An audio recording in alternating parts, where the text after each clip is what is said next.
हम माफ़ीनामा का वीडियो हमने देखा है सोशल मीडिया के माध्यम से, वह एकदम स्पष्ट तौर से बता रही हैं कि मैंने ये शब्द कहे थे और उनकी ये भी माँग है कि हम यूनिवर्सिटी के अंदर अब क्या कहते हैं वापस काम करने आएँगे। एबीवीपी डे 1 से कह रही है, उन्हें बर्खास्त किया जाए, उन्हें हम मेवाड़ में बिल्कुल रहने देंगे और बिल्कुल भी वो माफ़ी लायक करते नहीं हैं। वो किसी भी प्रकार से कुछ भी हथकंडे अपना लें, चाहे उनके पति सत्यनारायण साबत किसी तरीके से हथकंडे अपना लें, हम बिल्कुल भी उन्हें माफ़ करने वाले नहीं हैं। उन्हें विश्वविद्यालय में हम 1 मिनट भी हम काम नहीं करने देंगे।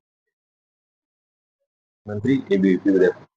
जैसा कि अभी आप देख रहे हैं, जो सुखाड़ा विश्वविद्यालय की कुलपति सुनीता मिश्रा हैं, उन्होंने अकबर को महान राजा और औरंगज़ेब को एक अच्छा प्रशासक बताया। इसको लेके एबीवीपी की डे 1 से डिमांड है, उसे बर्खास्त किया जाए, उसके अलावा एबीवीपी की कोई दूसरी डिमांड नहीं है। उनका अभी आज ही माफ़ी का वीडियो भी आया है, जो ऐसे अत्याचार करने वाली, ऐसे मुगलिया सोच रखने वाली सुनीता मिश्रा को हम कभी भी उसको माफ़ नहीं करेंगे। हमारी एक ही माँग है, उसे बर्खास्त किया जाए। मेवाड़ की धरती पे ऐसे वक्तव्य देने वाली महिला को हम बिल्कुल भी यहाँ पे 1 दिन 1 मिनट भी यहाँ पे रुकने नहीं देने वाले। थोड़ा-सा मैं अमर्यादित हो रहा हूँ। अगर ये वीसी जो सुनीता मिश्रा है, अगर पुरुष होते, तो हम इसे राजस्थान के बाहर फेंक देते। हमें इसको बिल्कुल भी यहाँ पे रहने का कोई अधिकार नहीं है। मुगलों के सारे गुण जो है उस सुनीता मिश्रा के अंदर है। जैसे मुगल अत्याचार करते थे, मुगल जो क्रूरता से पेश आते थे, महिलाओं पे अत्याचार करते थे, उसी प्रकार से मुगल लूट-खसोट जो मचाते थे, वही लूट-खसोट इसने अपने विश्वविद्यालय में मचा रखी है। विश्वविद्यालय में कार्यरत एक राजपूत महिला जो है, वो अपने पारंपरिक राजपूती पोशाक जो राजपूत समाज की शान है, वो पहनकर आती है। तो उस पोशाक के बारे में उनकी टिप्पणी होती है कि तू नगर-वधू लग रही है। तो ऐसे कमेंट करने वाली जो सुनीता मिश्रा है, उसे हम बिल्कुल भी यहाँ पर बर्दाश्त नहीं करेंगे। हमारी स्पष्ट माँग है कि उसे बर्खास्त किया जाए। साथ ही में आज हमने जो पॉइंट्स रखे हैं, पहला विषय जो है जो सम्स वाला जो टेंडर है उसके अंदर धांधली हुई है। पहले उसमें आईयूएमएस चलता था। उस आईयूएमएस को नया ऊपर स्टिकर चिपका दिया सम्स का। उसके अंदर कोई नवाचार नहीं है, कोई नई तकनीकी नहीं है। बस उसके अंदर नया स्टिकर चिपका के उसके अंदर सरासर धांधली की गई है, बिना किसी टेंडर प्रक्रिया को उसमें फ़ॉलो किया गया है।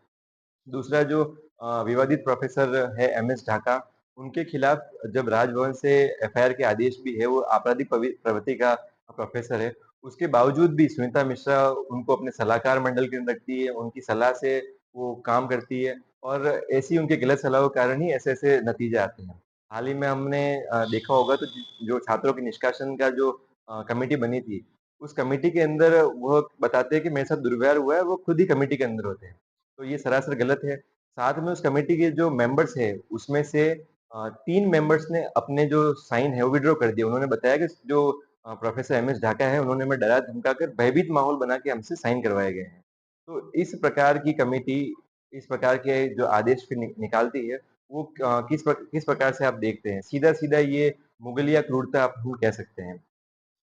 फिर उसके बाद जो दूसरा जो है डॉक्टर पीएस राजपूत, उनके खिलाफ भी क रिकवरी के आदेश जारी हुए। पहले वो नॉन टीचिंग में थे, अब वो टीचिंग के अंदर आए हैं। वे भी उनके सलाहकार मंडल के अंदर हैं और उन्हें भी यह अवार्ड मिला हुआ है सीओई का। सुनीता मिश्रा ने उन पर कार्रवाई नहीं करते हुए उनको एक नया अवार्ड दे दिया सीओई का।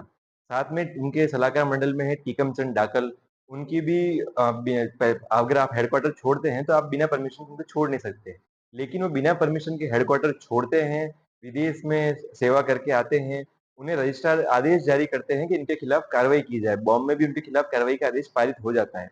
लेकिन उसके बाद सुनीता मिश्रा जो है, अपने साइन से चेतावनी पत्र जारी करते हैं, जो कि वो ऑथराइज़ नहीं है। रजिस्ट्रार जो है वो आदेश निकाल सकता है और उसके अंदर मन मुताबिक जो मुगलिया करते थे, उसी तरीके से मुगलिया सोच रखने वाली औरंगज़ेब की बेटी सुनीता मिश्रा ने अपने साइन से आदेश निकाला, चेतावनी पत्र जारी करते हुए, जैसा टिकम चंद चाहते थे, वैसा उनको दे दिया और टिकम चंद डाकल को साथ ही साथ उनका ओएसडी बना के भी उनको साथ में अवार्ड दे दिया। ओएसडी का पद भी विश्वविद्यालय के एक्ट में कहीं है नहीं। अगर है ऐसा नियुक्ति, ऐसा कोई पद, तो उसे रजिस्ट्रार जारी करता है, ऐसा रजिस्ट्रार का कोई आदेश भी नहीं।